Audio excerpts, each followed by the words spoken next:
Hello everyone. Previous video में हम लोग आरपीएससी का जूलॉजी का जो असिस्टेंट प्रोफेसर का एग्ज़ाम था 2020 का, जो 3 अक्टूबर 2021 को हुआ था, तो वो डिस्कस कर रहे थे। उसका पार्ट 1 हमने डिस्कस कर लिया है। अभी पार्ट 2 में 75 to 150 क्वेश्चंस डिस्कस करेंगे। तो हम स्टार्ट करते हैं। 75th क्वेश्चन,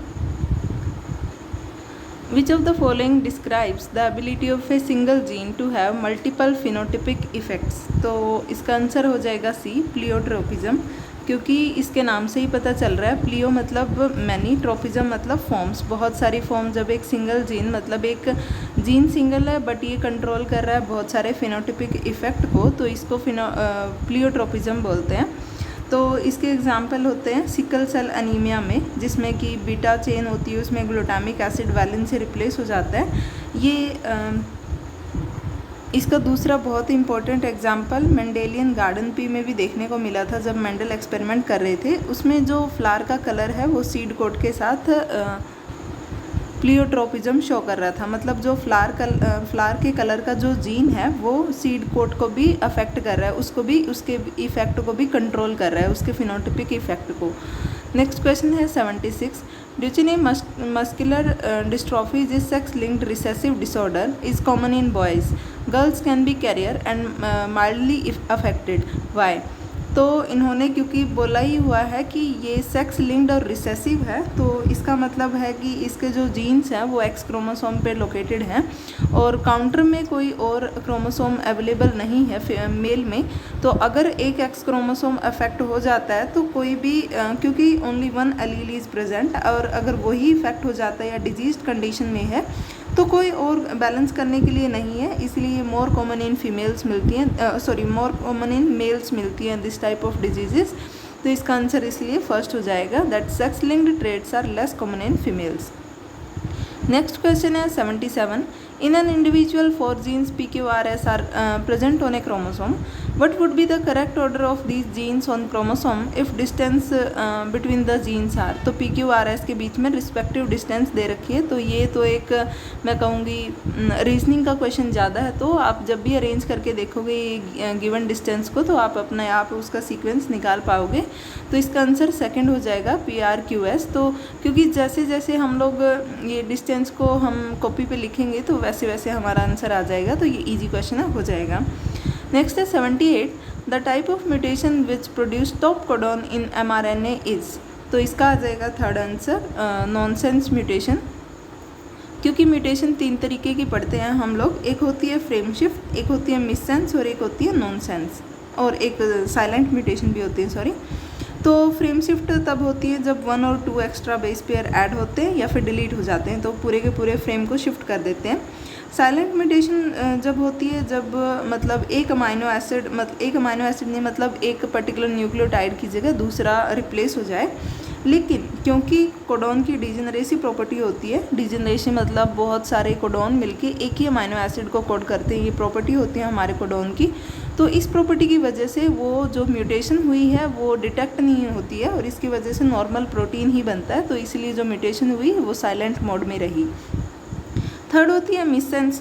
इसमें क्या होता है, जो भी मतलब नाइट्रोजनस बेस चेंज हुआ है, mRNA के स्ट्रक्चर में कुछ भी चेंज आया है, तो उससे क्या होगा कि जो प्रोटीन बनता तो है, मतलब पूरी ट्रांसलेशन चलेगी, लेकिन वो प्रोटीन मतलब अफेक्टेड कंडीशन में हो सकता है, अल्टर्ड फंक्शन के साथ हो सकता है।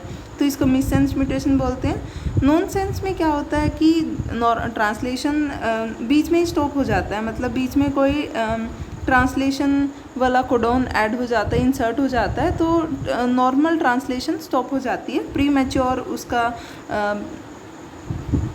हॉल्टिंग हो जाती है, जिसकी वजह से प्रॉपर जो एक्टिव फॉर्म ऑफ प्रोटीन बननी थी वो नहीं बन पाती है।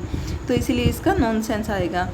नेक्स्ट है 79, composite interval mapping CIM method of QTL was proposed by. तो इस साइंटिस्ट का नाम पूछा है, तो ये बहुत डीप क्वेश्चन था। वैसे QTL होता है मतलब इसका आंसर हो जाएगा सेकंड वन, जैन। और QTL का मतलब होता है क्वांटिटेटिव ट्रेट लोकस। इसका मतलब होता है ये वो जीन या क्रोमोसोमल रीजन होते हैं जो कि क्वांटिटेटिव ट्रेट को अफेक्ट करते हैं। नेक्स्ट क्वेश्चन है 80, कापा पार्टिकल्स आर एसोसिएटेड विद। तो इसका आंसर सेकंड हो जाएगा, पैरामीशियम की किलर स्ट्रेन में मिलते हैं ये। ये बेसिकली पैरामीशियम के अंदर सेल्फ रेप्लिकेटिंग साइटोप्लाज्मिक बॉडीज़ होते हैं जिनका अपना खुद का डीएनए होता है।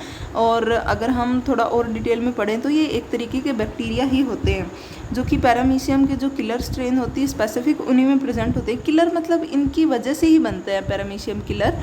ये ऐसी मतलब प्रॉपर्टी दे देते हैं, ऐसे ऐसे प्रोटीन्स को कोड कर देते हैं जिसकी वजह से नॉर्मल पैरामीशियम किलर टाइप बन जाता है। और ये अपने सेल्फ डिफेंस के लिए पैरामीशियम फिर यूज़ करता है कि अपने जो विसिनिटी है उसमें इस पार्टिकल की वजह से जो मतलब विनम प्रोड्यूस हो रहा है उसको रिलीज़ कर देते हैं, जिसकी वजह से दूसरे पैरामीशियम उस पर्टिकुलर एनवायरनमेंट में पर्टिकुलर निश में ग्रो ना कर पाएँ। तो ये अपने एक सेल्फ डिफेंस के लिए या फिर कंपटीशन में रिलीज़ करता है दूसरे अपनी स्पीसीज़ को मारने के लिए।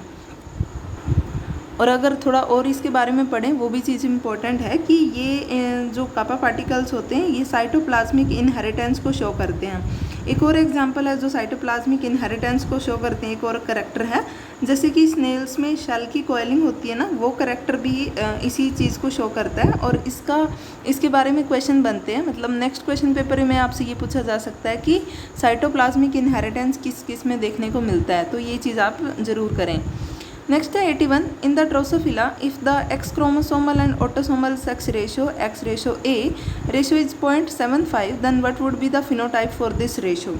तो इसका आंसर हो जाएगा सेकंड वन, इंटरसेक्स बनेगा, क्योंकि हमें पता है सेक्स क्रोमोसोम बाय ऑटोसोम का रेशियो ही ड्रोसोफिला में सेक्स को डिटरमाइन करता है। अगर 0.5 रेशियो होता है तो मेल बनता है और 1 रेशियो होता है तो फीमेल। अगर इंटरमीडिएट रेशियो है तो इंटरसेक्स बनता है। और 1 से अगर ज़्यादा है रेशियो आ रहा है तो वो मेटा फीमेल बनती है और 0.5 से कम है तो वो मेटा मेल बनता है। तो इसलिए इसका आंसर सेकंड होगा, इंटरसेक्स। नेक्स्ट है 82, in Mendelian dihybrid cross 2 pure line plants were crossed to produce F1 generation with AABB genotype, then what proportion of F2 generation progeny will have AABB genotype considering law of segregation and independent assortment। तो इसका answer fourth हो जाएगा, 4/16। ये basically जो Mendel ने dihybrid cross था बिल्कुल वैसा ही पूछा गया विदाउट एनी मॉडिफिकेशन, नॉर्मल ही पूछा गया आपसे कि F2 में जो ये पूछा गया AABB इस जीनोटाइप की फ्रीक्वेंसी क्या होगी। तो जैसे ही आप नॉर्मल करके देखोगे तो आपका आंसर ऑटोमेटिकली आ जाएगा कि इस जीनोटाइप की फ्रीक्वेंसी क्या है। और मैं थोड़ा सॉल्व किया हुआ है तो वो आपको दिखा भी देती हूँ आंसर। तो ये आप देख सकते हो कि जब F2 के जो इंडिविजुअल्स हैं उनके जब हम सेल्फ करवाएंगे तो 1/4 ही हमारी मतलब फ्रीक्वेंसी आती है। नेक्स्ट क्वेश्चन है 83, match the chromosomal inheritance in column 1 with column 2। तो हमें एग्जाम्पल पता होना चाहिए तो सिर्फ मैच करना है। इसका डायरेक्ट आंसर है थर्ड वन, इसका आंसर होगा। जैसे कि ऑटोसोमल में क्या होता है, सिस्टिक फाइब्रोसिस हम लोग पढ़ते हैं ऑटोसोमल रिसेसिव में। नेक्स्ट जो ऑटोसोमल डोमिनेंट होती है उसमें मार्फन सिंड्रोम भी पढ़ते हैं और एक होता है मस्कुलर डिस्ट्रॉफी, वो भी इसी में आती है, तो आप याद रख सकते हो नेक्स्ट के लिए। नेक्स्ट है एक्स लिंक्ड इनहेरिटेंस, तो इसका होगा हीमोफीलिया, कलर ब्लाइंडनेस भी इसी में आता है। और फोर्थ वन ऑप्शन है वाई लिंक्ड इनहेरिटेंस, तो इसमें हाइपर ट्राइकोसिस आएगा, इसमें हेयरी ईयर होते हैं। तो आप लोगों को ये याद रखना, वाई लिंक्ड इनहेरिटेंस पहले हम कम पढ़ते थे तो यहाँ पे आप याद रख सकते हो। नेक्स्ट है 84, a euploid female with 1 X chromosome Turner syndrome results from. तो आपको पता होगा जो टर्नर सिंड्रोम में क्रोमोसोम की जो नंबर होता है वो ऐसे होता है एक्सो, मतलब ऑटोसोम तो नॉर्मल होते हैं लेकिन जो एलोसोम होता है उसमें सिर्फ एक ही सेक्स क्रोमोसोम है, दूसरा एब्सेंट होता है और ये फीमेल की कंडीशन होती है। तो हम लोग समझ सकते हैं कि ये क्यों हुआ होगा, non disjunction of sex chromosome हुआ होगा, जिसकी वजह से जब गैमेट प्रोडक्शन हो रही होगी तो 2 तरीके के गैमेट बनेंगे। एक गैमेट जिसमें दोनों के दोनों सेक्स क्रोमोसोम चले गए और एक में एक भी नहीं चला। तो जब वो नॉर्मल मेल गैमेट से फ्यूज़ करेंगे तो 2 तरीके की पॉसिबिलिटी बन सकती है कि XXY भी बन सकता है, और जिस गैमेट में एक भी क्रोमोसोम नहीं आए उसमें क्या कंडीशन हो सकती है, OY भी हो सकता है और XO भी हो सकता है। मतलब XO मतलब सिर्फ एक ही सेक्स क्रोमोसोम प्रेजेंट है मेल का, वो भी, और OY YO कुछ भी बोल सकते हैं। YO मतलब Y मेल से आया है क्योंकि फीमेल से तो कोई गैमेट में क्रोमोसोम आया ही नहीं है। तो ये 2 कंडीशन हो सकती है। और हम टर्नर सिंड्रोम में XO की बात करते हैं कि वो फीमेल थी, बट वो जो दूसरा एक्स क्रोमोसोम है वो गायब है बिकॉज ऑफ नॉन डिसजंक्शन। तो जो ये कंडीशन होती है ये मोनोसोमी होती है 2n-1। अगर नलीसोमी की बात करें तो उसमें होता है 2n-2। तो क्योंकि टर्नर सिंड्रोम में तो एक ही सेक्स क्रोमोसोम गायब है तो ये मोनोसोमी ऑफ एलोसोम होगा। एलोसोम मतलब सेक्स क्रोमोसोम की बात कर रहे हैं, इसलिए इसका आंसर सेकंड हो जाएगा, monosomy of allosome. Next question है 85। 2 plants with the mutant phenotype white flower crossed with purple flower in F1 generation were crossed and purple flower in F1 generation were obtained. After self-crossing, the F1 plants purple and white flower obtained in the ratio of 9:7 in F2 generation. Find out the interaction in this cross. तो इसका answer first one हो जाएगा, complementary gene interaction. तो ये cross या तो आप खुद परफॉर्म करके देख सकते हो या फिर आप इनकी ट्रिक बना के याद रख सकते हो, जैसे कॉम्प्लीमेंट्री है, सप्लीमेंट्री है, तो इनके सबको आपको याद होना चाहिए। और ये जो रेशो दिया है ये डायरेक्ट हमें पता होना चाहिए कि कॉम्प्लीमेंट्री जीन इंटरेक्शन जब होती है, उनका जब डाईहाइब्रिड क्रॉस करवाते हैं तो उसमें एग्जैक्ट 9:7 आता है। 9 पर्पल बनते हैं और 7 वाइट बनते हैं, तो आप डायरेक्ट याद रख सकते हो। सप्लीमेंट्री का भी मैं बता देती हूँ, 9:3:4 आता है। और ऐसे आपसे डायरेक्ट क्वेश्चन ही पूछेंगे, ऐसे बहुत ज़्यादा घुमा फिरा के नहीं पूछेंगे इस क्वेश्चन पेपर में, जैसे नेट में पूछते हैं। तो आप अगर डायरेक्ट आंसर भी याद कर रहे हो, और वो ज़्यादा बेटर है क्योंकि टाइम बचाने के लिए हमें डायरेक्ट चीज़ें याद रखनी चाहिए, ऐसे डाईहाइब्रिड क्रॉस वाली। तो इसका आंसर हो जाएगा फर्स्ट वन। और सप्लीमेंट्री और बाकी जो भी होते हैं एपिस्टासिस, तो आप इनके डायरेक्ट रेशो याद रखेंगे तो ज़्यादा अच्छा रहेगा। नेक्स्ट क्वेश्चन है 86। विच of the following statement is incorrect about mutation. तो इसका आंसर फर्स्ट हो जाएगा कि transgenic animals can be produced by chemical mutation. तो ऐसा तो बिल्कुल ही सच नहीं है कि हम लोग केमिकल्स दिए और ट्रांसजेनिक अपने आप बन गई, क्योंकि ट्रांसजेंसी कब बनती है, मतलब ट्रांसजेनिक एनिमल्स के तो जीनोम में अल्टरेशन की जाती है बाय इंसर्टिंग 1 और मोर फॉरेन डीएनए सीक्वेंस, तब जाके वो अल्टर होता है, वो पूरा एनिमल बनता है।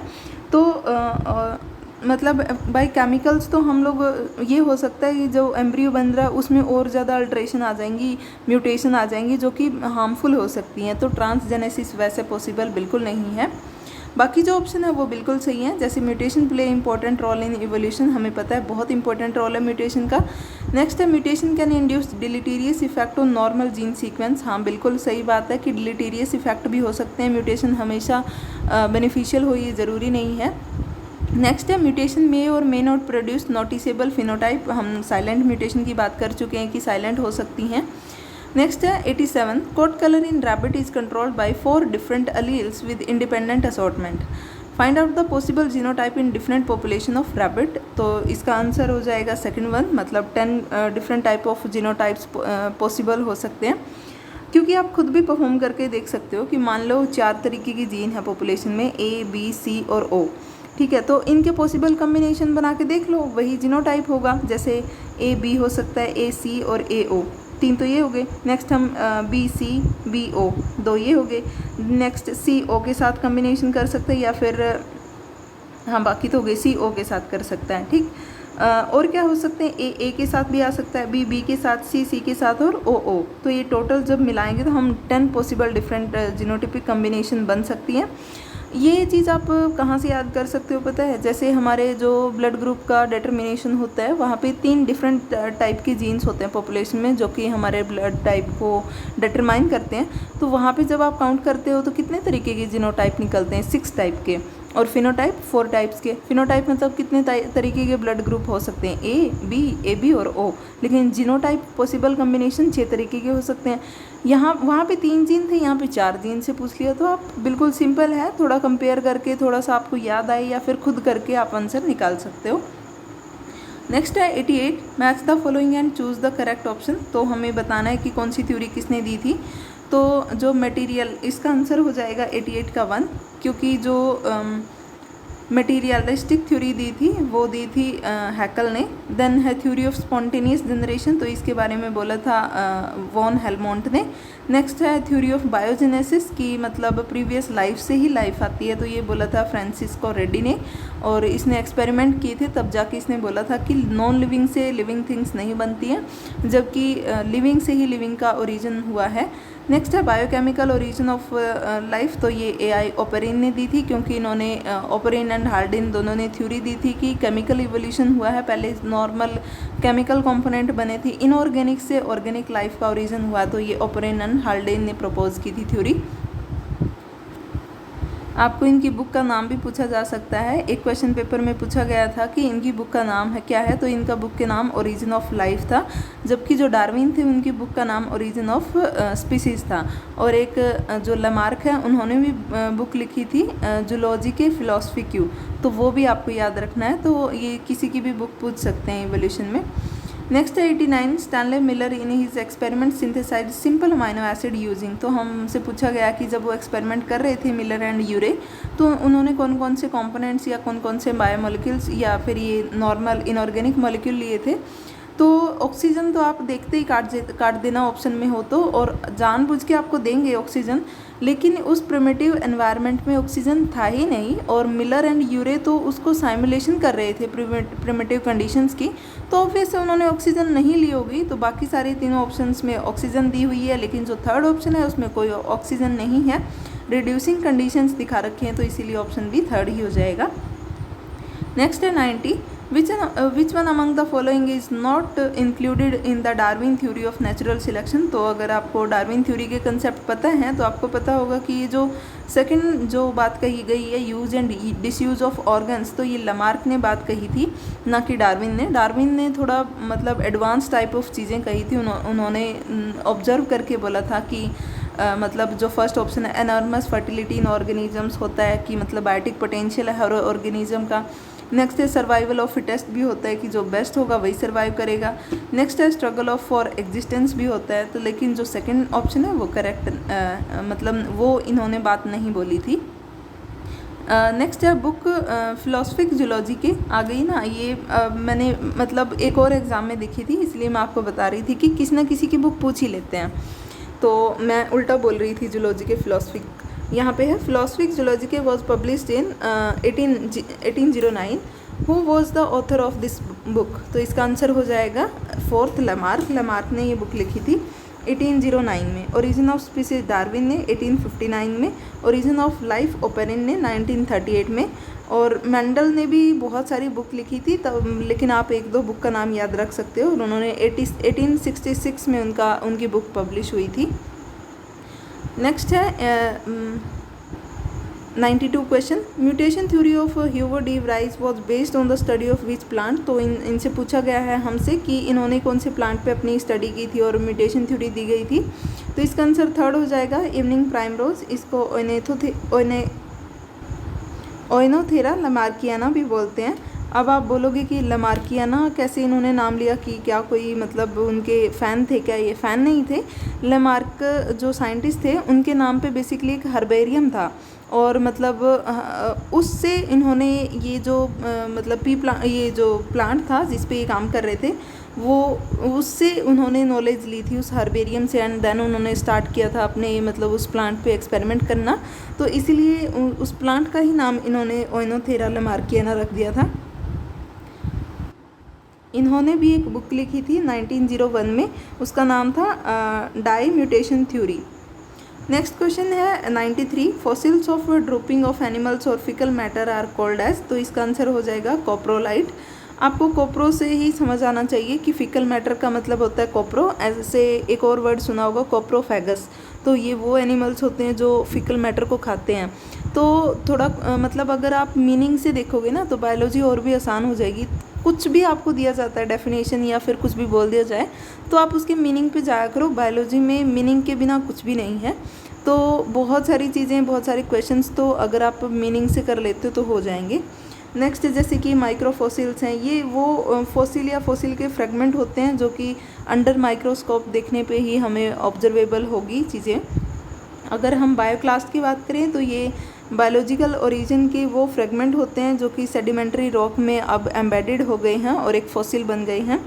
नेक्स्ट अगर गैस्ट्रोलिथ की बात करें तो ये जैसे बर्ड्स होते हैं ना जिनमें गिजार्ड होता है और वो टाइम टू टाइम स्टोन खाते हैं टू क्रश देयर फूड, तो ये वो स्टमक स्टोन या फिर गिजार्ड स्टोन होते हैं जो ओवर द टाइम एनिमल के साथ साथ फॉसिलाइज्ड हो गए।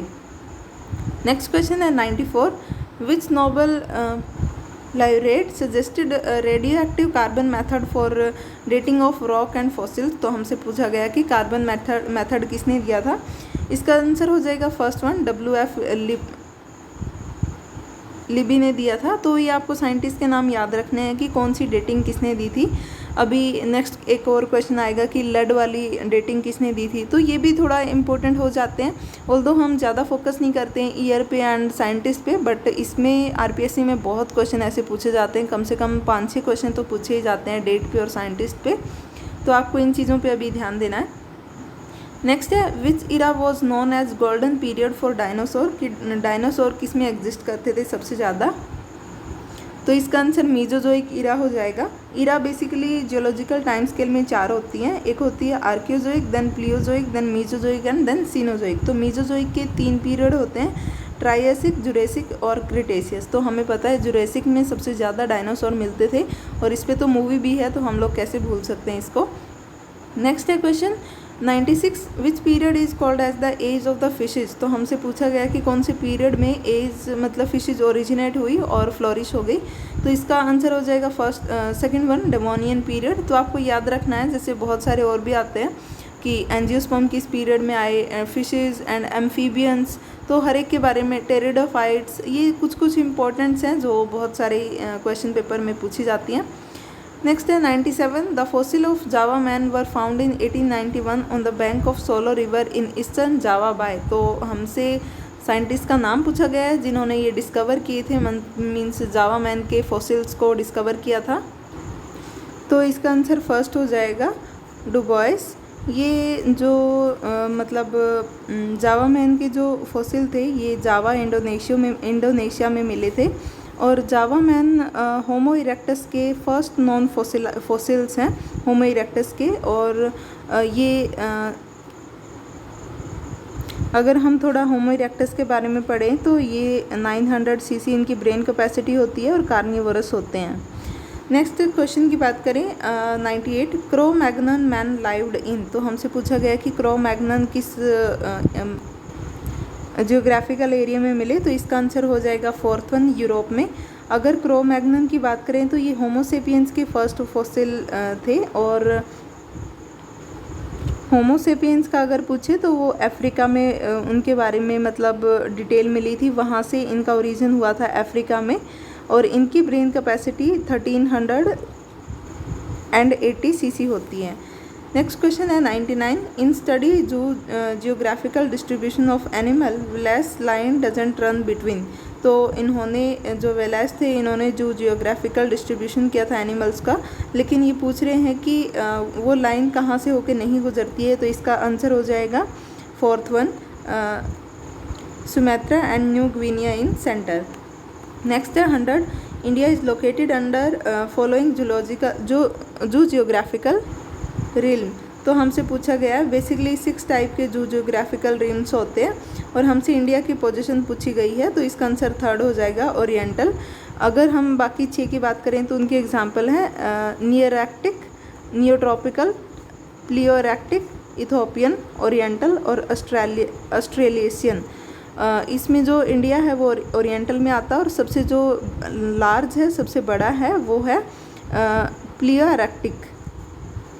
नेक्स्ट है 101 who introduce the lead PB method of dating geological strata. तो हमसे पूछा गया है किस साइंटिस्ट ने ये बेसिकली डिस्कवर किया था। तो इसका आंसर फर्स्ट हो जाएगा बोल्टवुड इन 1907। तो ये चीज़ें थोड़ा सा याद रखनी ही पड़ेंगी आपको, साइंटिस्ट और ईयर के नाम कुछ में ये आ जाते हैं। नेक्स्ट है 102 question in a population of 1000 individuals 360 belong to genotype AA capital, 482 AA and then remaining 162 small AA. Based on this data, the frequency of allele capital A in the population is। तो हमसे A की population capital A की पूछी गई है, तो हम कैसे निकालेंगे। जैसे 360 आउट ऑफ 1000 है तो यहाँ पे A की फ्रीक्वेंसी कितनी हो जाएगी, 360/1000 मीन्स 0.36 हो जाएगी कैपिटल A की। लेकिन ये अभी AA जो कैपिटल AA वाले जीनोटाइप है वहाँ से निकाली है अभी हमने।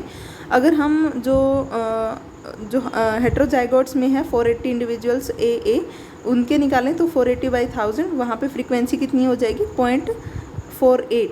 लेकिन ये ए और ए मतलब स्मॉल और लार्ज ए की हैं, हेट्रोजाइगोट्स की हैं। तो यहाँ से अगर हम कैपिटल ए की निकालें तो हाफ हो जाएगी 0.24, तो ऊपर से आई थी 0.34, यहाँ से आ गई 0.24, हम इसको ऐड करेंगे तो 0.6 आ जाएगी, 0.60, मतलब 0.6 हमारी फ्रीक्वेंसी है कैपिटल ए की। और हमें पता होता है कि ए प्लस बी फ्रीक्वेंसी अगर जब हम इनकी निकालते हैं तो दैट इज़ इक्वल टू 1। अगर कैपिटल ए की 0.6 है तो स्मॉल ए की कितनी हो जाएगी 4, बट हमसे सिर्फ कैपिटल ए की पूछी गई है तो हम निकाल देंगे 0.6। अगर स्मॉल ए की पूछी जाती तो हम लोग निकाल सकते थे। नेक्स्ट है 103 question. The group of local populations of A widely distributed species which exhibit regular and gradual stepwise phenotypic modifications throughout its geographical range is called। तो इसका आंसर 4th हो जाएगा क्लाइंस। थोड़ा कन्फ्यूजन हमें जियोग्राफिकल रेसेस में हो सकता है, लेकिन तो ये तो वो बायोलॉजिकल स्पीसीज़ होती हैं जिनका जियोग्राफिकल रीजन के अकॉर्डिंग सब डिवीज़न किया गया है। जैसे कि वर्ल्ड पॉपुलेशन का 4 मेजर रेसेस में सब डिवीज़न किया गया है। एक तो जो वाइट होते हैं, एक होते हैं एशियन जो मंगोलॉइड भी बोलते हैं, थर्ड होते हैं ऑस्ट्रेलॉइड और फोर्थ होते हैं जो ब्लैक नेग्रोइड। तो उनको रेसेस बोलते हैं। लेकिन ये जो डेफिनेशन दी गई है कि जैसे ही हम मतलब थोड़ा जियोग्राफिकल रेंज में बढ़ते हैं, आगे बढ़ते हैं, तो थोड़ा थोड़ा रेगुलर और ग्रेजुअल चेंजेस आते हैं, फिनोटाइपिक मॉडिफिकेशन आते हैं, तो उनको जियोग्राफिकल रेसेस बोलते हैं। डीम तो हमें पता है कि ये एक पॉपुलेशन ही होती है, डीम उसी को बोलते हैं कि किसी पर्टिकुलर एरिया में रहने वाले किसी एक पर्टिकुलर स्पीसीज़ के मेंबर्स को ही डीम बोलते हैं। नेक्स्ट है 104। आर्डवार्क, नाइटिलस, टेरेटा, koala and red panda are the examples of. तो इसका आंसर हो जाएगा सी, लिविंग फॉसिल। मतलब अपनी स्पीसीज़ के सिर्फ यही इकलौते मेंबर हैं जो आज के टाइम पे लाइव है, बाकी अदरवाइज़ इनके सारी स्पीसीज़ के मेंबर डेड हो गए हैं। जैसे कि टोटेरा की बात करें तो ये स्फिनोडोन होता है, एक तरीके का रेप्टाइल है जो कि सिर्फ न्यूजीलैंड में मिलता है। नेक्स्ट अगर कोयला की बात करें तो कोयला बियर से इसको जानते हैं, ये एक आर्बोरियल हर्बीवोरस मार्सुपियल होता है और ये सिर्फ ऑस्ट्रेलिया में मिलता है। देन आर्डवार्ड की बात करें तो ये एक बरोइंग नॉक्टर्नल मैमल है जो कि सिर्फ अफ्रीका में मिलता है। और रेड पांडा की बात करें तो ये स्मॉल मैमल है जो कि ईस्टर्न हिमालय और साउथ वेस्टर्न चाइना में मिलता है। नेक्स्ट है एक और इम्पोर्टेंट चीज़ है कि सबसे ज़्यादा किस क्लास के मेंबर एंडेंजर्ड हैं, तो वो एम्फीबियन आएगा कि इसके 32% ऑफ एनिमल्स अभी एंडेंजर्ड कंडीशन में हैं। नेक्स्ट है 105। Fluctuations in the distribution of gene frequencies caused by isolation of non representative samples of the founding population is called. तो इसका आंसर सी हो जाएगा, जेनेटिक ड्रिफ्ट की मतलब जीन की फ्रीक्वेंसीज में फ्लक्चुएशंस आना वो जेनेटिक ड्रिफ्ट ही होता है। जो जीनोटाइप और जीन पूल है ये तो अलग चीज़ें होगी। जैसे जीनोटाइप तो होता है जीनोम तो होता है haploid set of chromosome in a living cell, और जीन पूल होता है कि combination of all the genes including the alleles of a population. Next है 106 question. Phenomena of industrial melanism in Biston betularia demonstrate. तो इसमें जो भी बोला गया है कि ये किसका एग्जाम्पल है, तो इसका सी हो जाएगा, डायरेक्शनल नेचुरल सिलेक्शन। क्योंकि हमें पता है कि डायरेक्शन मतलब एक particular type of species he exist कर रही हैं उस एग्जिस्टिंग कंडीशन ऑफ एनवायरनमेंट में, बाकी जो दूसरी हैं वो मतलब एक्सटिंक्ट हो गई हैं। जैसे कि इसके साथ कौन सी एग्जिस्ट करती थी, जो वाइट विंग्ड मॉथ होती थी वो एग्जिस्ट करती थी, लेकिन जैसे ही कंडीशन अलग हुई तो सिर्फ वो पर्टिकुलर टाइप ऑफ स्पीसीज़ को ही फेवर करने लगी कंडीशंस, और जो ब्लैक वाली थी वही वहाँ पे सरवाइव करने लगी और जो वाइट वाली थी वो पेरिश हो गई। नेक्स्ट है 107। Evolution of homo sapiens occurred in. तो हमसे पूछा गया है कि किसमें होमो सेपियंस का इवोल्यूशन हुआ, तो इसका आंसर हो जाएगा प्लीस्टोसीन। तो ऑप्शन में ये जो जितने भी दिए गए हैं तो ये सारे ऑप्शन जो सीनोजोइक ईरा है उसके 2 पीरियड होते हैं, टर्शरी और क्वाटरनरी। तो टर्शरी और क्वाटरनरी दोनों पीरियड के मिला के टोटल 7 इपो होते हैं, जैसे कि उनका ऑर्डर होता है Paleozoic, Pliocene, Eocene, Oligocene, then Miocene, then Pliocene, then Pleistocene and then Holocene. तो होमो सेपियंस का हमसे पूछा गया था तो इसलिए इसका आंसर थर्ड हो जाएगा प्लिस्टोसीन। प्लिस्टोसीन में जाके होमोसेपियंस का ओरिजिन हुआ था।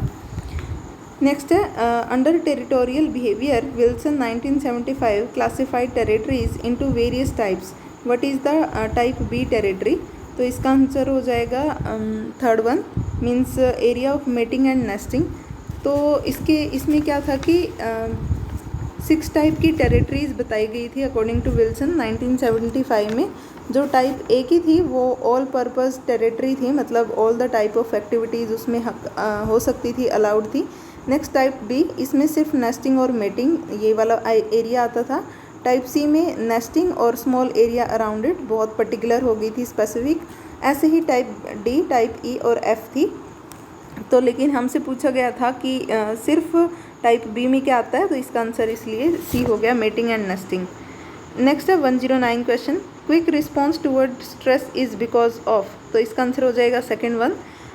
जो स्ट्रेस हार्मोन होता है उसको हम कोर्टिसोल बोलते हैं। स्ट्रेस हार्मोन मतलब उसकी वजह से इंड्यूस होता है, लेकिन यहाँ पे पूछा गया है कि कौन उसको काउंटर करता है। क्विक रिस्पॉन्स में कौन है, तो ये एपिनेफ्रिन होते हैं जो कि हमारे फाइट और फ्लाइट के लिए रिस्पॉन्सिबल होते हैं। एपिनेफ्रिन या नोरेपिनेफ्रिन, वो इन कंडीशंस को काउंटर करते हैं और वो इनको इनमें रिस्पॉन्स करते हैं, क्विक रिस्पॉन्स। तो इसीलिए इसका आंसर सेकेंड होगा।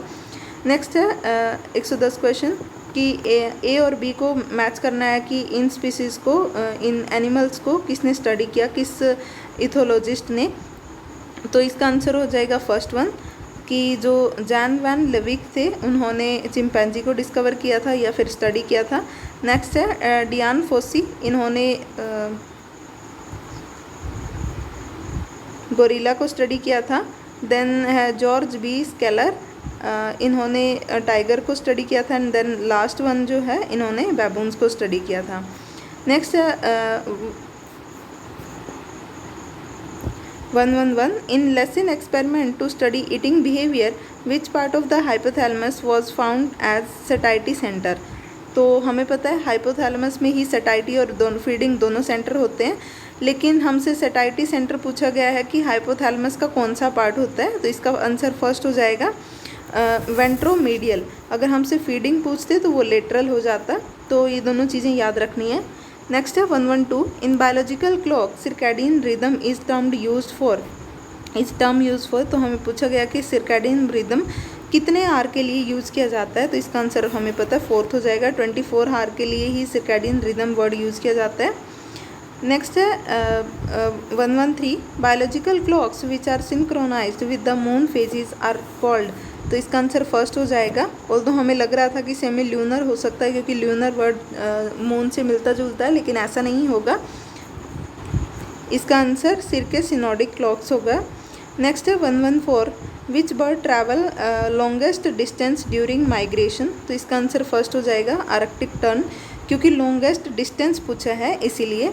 अगर हिमालयन गीज़ की बात करें तो ये वो बर्ड होते हैं जो हिमालय रेंज को क्रॉस कर सकते हैं।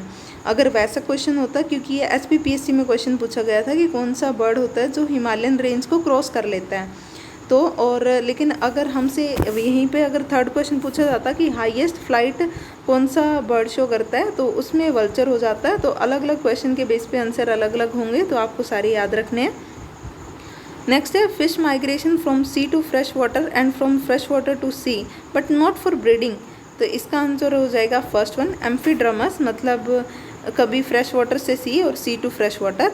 ये जो पोटेमोड्रोमस होता है ये तो होता है कि विद इन फ्रेश वाटर जब फिशेज मूव कर रही हैं, और जैसे कि एम्फीड्रोमस में बोला गया है कि कभी यहाँ से वहाँ, वहाँ से यहाँ, लेकिन ब्रीडिंग के लिए नहीं।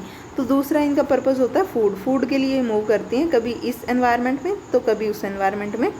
अगर हम ओशियानोड्रोमस की बात करें तो ये होता है विद इन ओशियन वाटर। अगर हम डाईड्रमस की बात करें तो ये इसमें दो तरीके की आती हैं, कैटाड्रमस एंड एनाड्रमस। नेक्स्ट है 116 the type of orientation where the rate of change of direction increases in proportion to the increase in the light intensity is called as. तो हमसे पूछा गया टाइप ऑफ ओरिएंटेशन, तो ये दो तरीके की होती हैं, बेसिकली काइनेसिस और टैक्सिस। अब ये काइनेसिस और टैक्सिस भी फर्दर दो तरीके की होती हैं। तो डेफिनेशन के हिसाब से मतलब क्वेश्चन की लाइनों के हिसाब से हम जाएंगे फर्स्ट वन पे। क्लिनोकाइनेसिस मतलब जब ओरिएंटेशन चेंज हो जाए, जब एनिमल बैंड करे, क्लिनो का मतलब होता है बैंड करना, तो जब ये चीज़ हो तब हम बोलते हैं कि क्लिनोकाइनेसिस हुई है। अगर ऑर्थो की बात करें तो वहाँ पे हम लोग स्पीड ऑफ मूवमेंट की बात करते हैं कि ऑर्थोकाइनेसिस में होता है speed of movement is directly proportional to intensity of stimulus. और क्लिनोकाइनेसिस में क्या होता है, जो फ्रीक्वेंसी ऑफ टर्निंग या फिर रेट ऑफ टर्निंग है that is directly proportional to intensity of stimulus. तो अलग अलग तरीके की होते हैं। तो आप टैक्सिस और काइनेसिस दोनों को पढ़ सकते हो। टैक्सिस और काइनेसिस से बेसिकली दोनों ही बिहेवियरल रिस्पॉन्स होते हैं किसी भी ऑर्गेनिज्म के, लेकिन जो काइनेसिस है वो डायरेक्शन डिपेंडेंट नहीं होता है और स्टिमुलस से अफेक्ट नहीं होता है। लेकिन जो टैक्सिस है वो वैसे तो यही है बिहेवियरल रिस्पॉन्स है, लेकिन वो स्टिमुलस से उसकी डायरेक्शन अफेक्ट हो जाती है उन केसेस में, इसीलिए वो टैक्सिस में आता है। नेक्स्ट है 117। When honeybee discovers a food source less than 250 feet away from the hive, it pass on the information to the other bee by performing। तो ये पूछा गया कि कौन सा डांस परफॉर्म करती है जिससे information about the location of food मिलती है अदर मेंबर्स को। तो इसका आंसर सेकंड हो जाएगा, राउंड डांस, क्योंकि बी बेसिकली दो तरीके की डांस करती है, एक होता है वैगल और एक होता है राउंड डांस। तो अगर जो फूड है वो विदिन 10 मीटर होता है तो वो राउंड वाला डांस करती हैं, और अगर मोर देन 40 होता है तो वो फिर वैगल डांस करती हैं। अगर इसके इंटरमीडिएट का होता है तो उसको सिकल डांस भी बोलते हैं, कि अगर 10 मीटर से लेकर 40 मीटर के बीच के डिस्टेंस में फूड है तो वो सिकल डांस करती हैं, इसको ट्रांजिशनल डांस भी बोलते हैं। नेक्स्ट है 118। According to Hipe 1961 which of the following is not primary reason for fish migration. तो इसका आंसर फोर्थ हो जाएगा, ऑस्मो रेगुलेटरी, कि अपने ऑस्मो रेगुलेटरी पर्पज़ के लिए तो मूव नहीं ही करती हैं। इनका रीज़न बेसिकली बताया गया कि सेक्सुअल मैच्योरिटी हो सकती है, hormones, instinct, predator, competition, scarcity of food, और जैसे कि बायोटिक फैक्टर जिसमें लाइट, टेम्परेचर, पीएच और वाटर करंट आते हैं। तो ये बहुत सारे रीजन्स हैं जो कि हो सकते हैं, लेकिन ऑस्मो रेगुलेटरी कभी नहीं होता है। नेक्स्ट है 119। The scientist associated with classical conditioning. तो इसका आंसर हो जाएगा थर्ड वन। ये जो पैवलोव थे इन्होंने ही क्लासिकल कंडीशनिंग डॉग पे एक्सपेरिमेंट किए थे, और इन्होंने बताया था कि जैसे इन्होंने बेल और फूड वाला एक्सपेरिमेंट किया था कि पहले ये सिर्फ फूड देते थे और फिर मतलब एनिमल को सलाइवेशन हो जाता था, फिर नेक्स्ट टाइम इन्होंने बेल बजाई तो कोई सलाइवेशन नहीं हुआ, नेक्स्ट इन्होंने बेल प्लस फूड दिया तो इनको सलाइवेशन हुआ, नेक्स्ट फोर्थ केस में इन्होंने क्या किया, फूड नहीं दिया सिर्फ बेल बजाई तो उस केस में भी एनिमल को सलाइवेशन हुई थी। तो ये एक्सपेरिमेंट था क्लासिकल कंडीशनिंग का, तो आप इसको अच्छे से पढ़ सकते हो। बाकी स्किनर के एक्सपेरिमेंट भी आप पढ़ सकते हो, तो ये थोड़े इंपॉर्टेंट हैं। नेक्स्ट है 120। Which type of waves are produce from the parietal and occipital lobe नहीं आएगा, लॉब आएगा यहाँ पे, लॉब्स नहीं आएगा। When a man is at rest and with eye closed. तो अगर इसका आंसर की बात करें तो अल्फ़ा वेव्स आएगा फर्स्ट वन। और अगर हम बात करें कि वेव फ्रॉम द ब्रेन्स तो ये 5 टाइप्स की होती हैं, अल्फ़ा, बीटा, गामा, थीटा और डेल्टा। तो अलग अलग के अलग अलग फंक्शंस है, फंक्शन इन द सेंस कि अलग अलग पोजीशन और स्टेट ऑफ माइंड में ही रिलीज़ होते हैं। तो आप सबके बारे में पढ़ सकते हो, जैसे मैं थोड़ा सा बता देती हूँ। जैसे अल्फ़ा वाली होती हैं वो जब हम वेरी रिलैक्स कंडीशन में होते हैं या फिर पैसिव अटेंशन होता है तब प्रोड्यूस होती हैं। बीटा वाली जब एंजाइटी एक्टिव होते हैं या फिर एक्सटर्नल अटेंशन होते हैं या फिर रिलैक्स होते हैं तब होती है। गामा जब हम प्योर कंसंट्रेशन से कोई काम कर रहे हैं तब होती हैं। थीटा वाली जो डीपली रिलैक्स मोड में अगर हम हैं, इनवर्ड फोकस्ड हैं तो उस टाइम पे, और जो डेल्टा है वो स्लीप के टाइम पे प्रोड्यूस होती हैं। तो आप इनको फ्रीक्वेंसी वाइज और जो फंक्शन है उनके वाइज भी आप इनको ध्यान रख सकते हैं। नेक्स्ट है 121। When an animal retraces its path to the point where it started from it is called. तो इसका आंसर सी हो जाएगा, ट्रोपोग्राफिकल ओरिएंटेशन। ट्रोपोग्राफिकल का मतलब होता है कि अपने सराउंडिंग की नॉलेज से एक साइड से दूसरी साइड पे मूव करना, कि हमें पता हो कि हाँ इस गली में ये आया था, उसमें वहाँ ये आया था। तो जब हम वापस जा रहे हैं तो ऐसे ऐसे क्ल्यू के बेस पे जब जाते हैं तो इनको बोलते हैं टोपोग्राफिक ओरिएंटेशन। अगर हम स्ट्रैटो की बात करें तो ये लेयर्स में मूवमेंट जब करती हैं, जैसे कि एक्वाटिक एनिमल्स करते हैं ना, डिफरेंट लेयर्स में वर्टिकली, कभी ऊपर चले गए कभी नीचे, तो उसको बोलते हैं स्ट्रैटो ओरिएंटेशन। जोनल होता है कि जैसे कि एक जोन से दूसरी जोन में मूव कर रहे हैं एनिमल्स, जैसे ग्रासलैंड से कभी फॉरेस्ट में, फॉरेस्ट से डेजर्ट में कर लिया, कभी फिर माउंटेन्स में, तो ये होता है जोनल। अगर हम पोजिशनल की बात करें तो कि भाई आपकी पोजीशन क्या है कि अकॉर्डिंग टू लैटिट्यूड, एटीट्यूड या फिर लॉन्गिट्यूड। नेक्स्ट है 122, Eisenberg 1965 proposed 4 property of the organized society, which of the following is not proposed by him। तो उन्होंने क्या प्रॉपर्टी नहीं बताई थी एक ऑर्गेनाइज सोसाइटी की, तो इसका आंसर हो जाएगा fourth one, impermeance, permeance and permeability. तो इम्परमिनेंस का मतलब होता है कि मतलब रियलिटी से जो अपोजिट कंडीशन होती है कि सब कुछ टेम्परेरी है, अनसर्टेन है, तो वो थिंकिंग होती है इम्परमिनेंस। तो इसीलिए वो करेक्टर नहीं बताया था इन्होंने ऑर्गेनाइज सोसाइटी का। नेक्स्ट है 123, mermaid purses is relate to which of the following fish, कि कौन सी फिश मरमेड पर्स बनाती है। मरमेड पर्स बेसिकली एक केस होता है जो कि अपने एग रखने के लिए फिशेस बनाती है, और ये केस जो हर्ब्स होते हैं उनसे अटैच होता है। तो इसका आंसर सेकंड हो जाएगा स्काइलियम। ये एक बोनी फिश होती है जो कि अपने एग की मतलब केयर के लिए मरमेड पर्स बनाती हैं। नेक्स्ट है 124, ethologist S Grossman 1966 discovered a method of activating eating and drinking circuits in human brain separately. He used which of the following neuro inhibitors for this. तो ये जो एक्सपेरिमेंटल क्वेश्चंस हैं, इसके लिए आपको थोड़ा सा एक्सपेरिमेंट वाली चीज़ें पढ़नी पड़ेंगी जो कि इकोलॉजी का पार्ट है। तो इसका आंसर हो जाएगा फर्स्ट वन, नोरेड्रेनालिन। नेक्स्ट है 125, which chemical triggers drinking behaviour when administrated in the hypothalamus of rat. तो इसका आंसर हो जाएगा फर्स्ट वन, एसिटाइलकोलिन। जब हम देंगे तो ये सारे जितने भी क्वेश्चन हम लोग कर रहे हैं ना, ये एक्सपेरिमेंटल बायोलॉजी के हैं, इथोलॉजी की हैं बेसिकली। जब बिहेवियरल स्टडी करते हैं एनिमल्स की, तो ये पोर्शन भी आपको कवर करना चाहिए। नेक्स्ट है 126, विच of the following is associated with speech in the brain. तो पूछा गया कि कौन सा एरिया इज रिस्पॉन्सिबल, तो इसका आंसर हो जाएगा फर्स्ट वन, ब्रोका एरिया। और इसकी पोजीशन की बात करें तो ये लेफ्ट टेम्पोरल बोन में सिचुएटेड होता है ये एरिया। नेक्स्ट है प्रोमिस्कस मेटिंग अकर्स इन। तो प्रोमिस्कस का मतलब होता है जहाँ पे मेट्स के बीच में कोई बॉन्डिंग ना हो, मतलब एक एनिमल रैंडमली किसी भी दूसरे मेट के साथ मेटिंग कर रहा हो, तो ये this type of mating is found in second, chimpanzee. Next है 128, Carl's linear system of nomenclature is. तो इनका पूछा गया है, इसका आंसर फोर्थ हो जाएगा, बायनोमियल। क्योंकि नोमेनक्लेचर का पूछा गया है तो इन्होंने कैसे दिया था कि किसी भी साइंटिफिक नेम को देने के लिए उसके दो पार्ट होने चाहिए।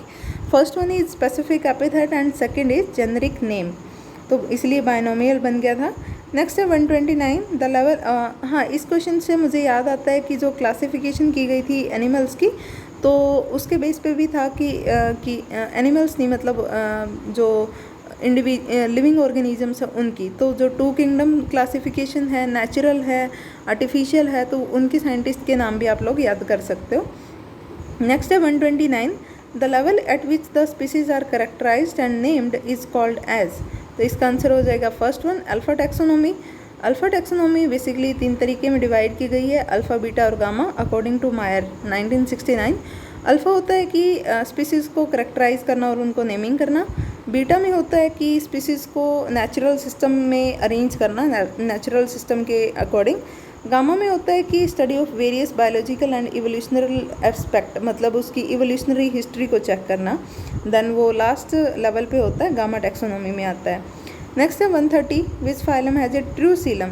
ट्रू सीलम के बारे में पूछा तो इसका आंसर थर्ड हो जाएगा, एनालिडा। अब आप बोल सकते हो कि ट्रू सीलम तो मतलब सिलोमेट्स तो मोलिस्का भी होते हैं, लेकिन मोलिस्का में क्योंकि ओपन सर्कुलेटरी सिस्टम होता है तो इनका जो सिलोम है वो ब्लड से फिल्ड होता है और हीमोलिम्फ बोलते हैं उसको। तो ट्रू सीलम प्रेजेंट नहीं होता है क्योंकि ब्लड ने वो जगह ऑक्यूपाई कर ली है, इसलिए इसका आंसर थर्ड हो जाएगा। नेक्स्ट है 131, horse belongs to which of the following order. तो इसका आंसर फर्स्ट हो जाएगा, पेरिसोडेक्टाइला।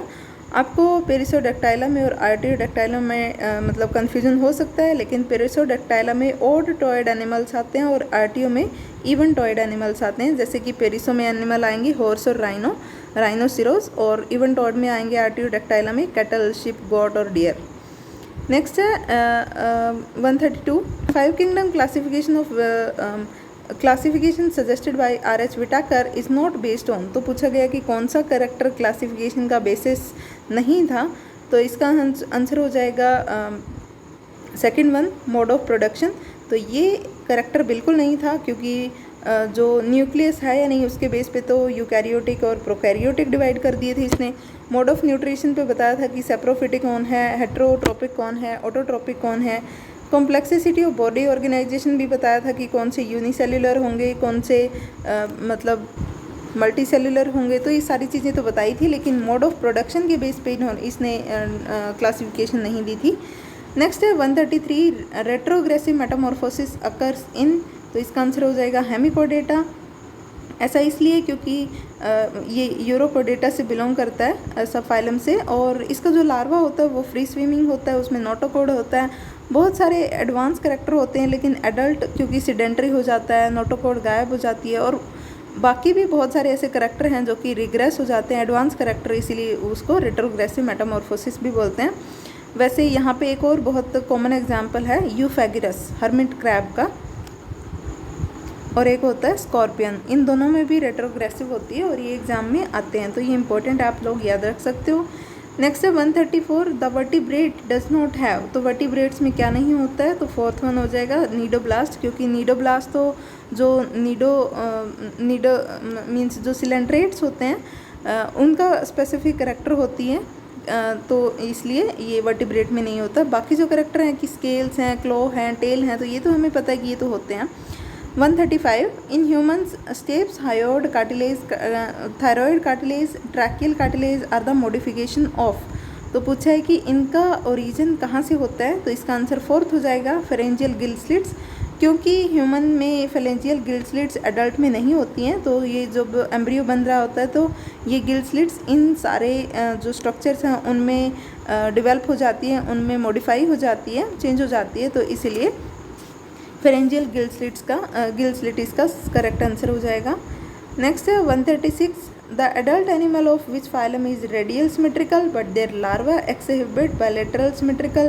तो इसका आंसर फोर्थ हो जाएगा। हमें पता ही है कि जो इनके लार्वे होते हैं वो तो सही होते हैं, मतलब एडवांस करेक्टर होता है उनमें कि वो बायलैटरल सिमेट्री दिखाते हैं, लेकिन जो एडल्ट होता है वो फिर रेडियल सिमेट्री बन जाता है, पेंटामेरिक फॉर्म बन जाती हैं, जैसे स्टारफिश हम एग्जाम्पल पढ़ते भी हैं, स्ट्रक्चर भी देखी हुई है। नेक्स्ट है 137 विच of the following is the mismatched pair. कौन सा मतलब पेयर मैच नहीं कर रहा है, तो इसका सी आंसर हो जाएगा क्वेनोसाइट्स पोरिफेरा में, नहीं सॉरी बी आंसर हो जाएगा कॉम्प्लेट्स मोलस्का में, क्योंकि आपको पता ही होगा कॉम्प्लेट्स तो जो टीनोफोरा होता है फाइलम उसमें होती हैं, और इसमें एग्जाम्पल टीनोप्लाना भी होता है। तो ये मोलस्का का करेक्टर बिल्कुल नहीं है, ये जो टीनोफोरा है उनका करेक्टर होता है। 8 कॉम्प्लेट्स मिलती हैं, और बाकी जो है स्केल रेप्टाइल्स में तो बताइए है हमें एपिडर्मल स्केल मिलते हैं, क्वेनोसाइट्स पोरिफेरा में मिलती हैं जिनको फ्लैजिलेटेड सेल्स भी बोलते हैं, पैरापोडिया एनालिडा में होते हैं, पैरा मतलब साइड में और पोडिया मीन्स पैर मतलब जो कि फुट होते हैं वो प्रेजेंट होती है जो लोकोमोशन में हेल्प करते हैं। नेक्स्ट है 138 विच of the following is an egg laying mammal. Mammal भी है बट एग लेइंग है, तो इसका आंसर फर्स्ट हो जाएगा ऑर्निथोरिंकस, क्योंकि ये ओविपेरस मैमल है और सबसे प्रिमिटिव मैमल है। इसमें एकिडना भी आता है, मतलब जो स्पाइनी एंटीटर होता है वो भी इसी में आता है।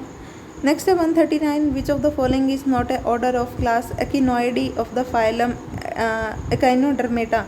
तो इसमें कौन सा नहीं आता है, कौन सा ऑर्डर नहीं है इस क्लास के अंडर, तो इसका आंसर ओफियूरोइडी फोर्थ हो जाएगा, क्योंकि ओफियूरोइडा तो खुद एक क्लास है। तो ये मतलब अलग अलग एकाइनोडर्मेटा की 4 क्लास होती हैं, जैसे एस्टिरोइडी, ओफियूरोइडी, एक्इनोइडी और होलोथुरोइडी, तो इसीलिए फोर्थ वन इसका आंसर हो जाएगा। नेक्स्ट है 140 विच of the following is not A class of phylum Cnidaria. Cnidaria से कौन बिलोंग नहीं करता है, तो निडेरिया की 3 ही क्लास होती हैं, HSA से आप याद रख सकते हो, हाइड्रोजोआ, स्काइफोजोआ और एंथोजोआ, तो इसलिए इसका आंसर थर्ड हो जाएगा ट्रिमेटोडा। ट्रिमेटोडा तो प्लेटीहेलमिन्थस की क्लास है। नेक्स्ट है 141 biradial symmetry is found in which of the following. तो बायरेडियल पूछा है हमसे, तो इसका आंसर सी हो जाएगा बोरोय। ये एक तरीके का टीनोफोरा होता है, टीनोफोर फाइलम से बिलोंग करता है। टीनोप्लाना, बोरोय ये इसी फाइलम से बिलोंग करते हैं। नेक्स्ट है 142 the phylum of the sea mouse. तो इसका आंसर फर्स्ट हो जाएगा मोलस्का। सी माउस को एफ्रोडाइट भी बोलते हैं, और सॉरी मोलस्का नहीं, इसका आंसर एनेलिडा हो जाएगा। एनेलिडा की क्लास पोलिकीटा से बिलोंग करता है, इसका दूसरा नाम एफ्रोडाइट भी होता है। नेक्स्ट है which of the following animal belongs to phylum Mollusca. Mollusca से कौन बिलोंग करता है, तो इसका आंसर ए हो जाएगा डेविल फिश, क्योंकि डेविल फिश का नाम दूसरा ऑक्टोपस है। ऑक्टोपस मोलस्का से बिलोंग करता है और ये क्लास सिफेलोपोडा से बिलोंग करता है। इसमें अदर एग्जाम्पल जैसे कि सीपिया, लोलिगो वो भी आते हैं। नेक्स्ट है 144 which of the following kinds of animals are triploblastic. Triploblastic कौन से होंगे, तो इसका आंसर हो जाएगा फर्स्ट वन प्लेटीहेलमिन्थस मतलब फ्लैटवर्म्स, क्योंकि जो स्पॉन्जेज है, टीनोफोर्स हैं, कोरल्स हैं, ये सारे के सारे क्या हैं, डिप्लोब्लास्टिक। ट्रिप्लोब्लास्टिक एनिमल्स की शुरुआत ही प्लेटीहेलमिन्थस से हुई है। नेक्स्ट है 145 which of the following is not deuterostomes, मतलब जिनमें माउथ बाद में बनता है वो एनिमल कौन से नहीं है। सिंपल सा मतलब ये है कि प्रोटोस्टोमस कौन सा है, उसका एग्जाम्पल पूछा है, तो इसका सेकेंड हो जाएगा अर्थवर्म, क्योंकि एनेलिडा, मोलस्का और आर्थ्रोपोडा ये प्रोटोस्टोमस होते हैं। बाकी जो एकाइनोडर्मेटा, हेमिकोडेटा और कोर्डेटा ये ड्यूटेरोस्टोमस होते हैं। नेक्स्ट है 146 taxonomy based on maximum number of phenotypic character is, तो इसका आंसर हो जाएगा थर्ड नेचुरल सिस्टम। इसमें क्या होता है कि जितने मैक्सिमम मॉर्फोलॉजिकल कैरेक्टर मिलेंगे उसी के बेस पे क्लासिफिकेशन की गई थी, इसलिए आंसर थर्ड हो जाएगा। नेक्स्ट है 147 according to affinities of Hemichordata with Echinodermata following is not a larval resemblance. वैसे इसमें पूछा गया है कि दोनों के लार्वे में बहुत सारी रिजेम्बलेंस होती है हेमिकोडेटा और एकाइनो में, लेकिन कौन सा करेक्टर मैच नहीं करता है, तो इसका आंसर फर्स्ट हो जाएगा presence of apical plate with sensory hairs, eye spot and telotroch. तो ये इनके लार्वल रिजेम्बलेंस लार्वा में ये कॉमन करेक्टर नहीं होते हैं। बाकी जो तीनों हैं जैसे कि स्मॉल होते हैं, प्लाजिक ऊपर वाली लेयर में होते हैं, ट्रांसपेरेंट और ओवल होते हैं, तो ये करेक्टर दोनों में होता है। नेक्स्ट है एंटीरोसिलिक ओरिजिन ऑफ सिलोम होता है, तो ये तो हमें पता ही है, एकाइनो, हेमी और कोर्डेटा तीनों में होता है। ब्लास्टोपोर बिकम्स एनस, तो मतलब डिट्यूरोस्टोमस भी ये तीनों की तीनों फाइलम होते हैं, तो ये तो सारे करेक्टर होते हैं, लेकिन फर्स्ट वाला नहीं होता है। नेक्स्ट है साइपनक्यूलस इज़ कॉमनली नोन एज, तो इसका दूसरा नाम पूछा है। 148 का हो जाएगा फर्स्ट वन पीनट वर्म।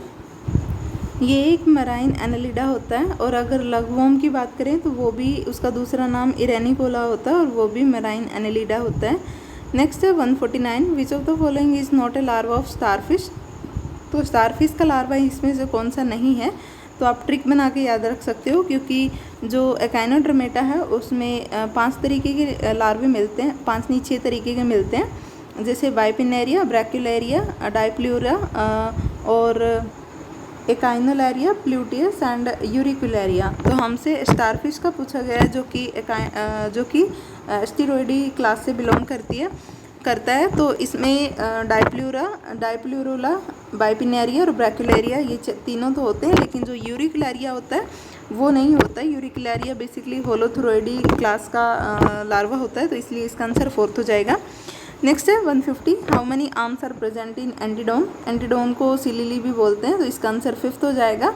अगर हम सिलिली की बात करें तो जब हम इसकी स्ट्रक्चर देखते हैं ना तो हमें 10 आर्म्स दिखते हैं, लेकिन वो क्या होता है कि मतलब ओरिजिन तो एक ही आर्म होता है, फिर वो बाइफर्केट हो जाती है, तो इसीलिए 5 इस साइड और 5 इस साइड दिखती हैं, लेकिन वो एक्चुअल में 5 आर्म्स ही होती हैं।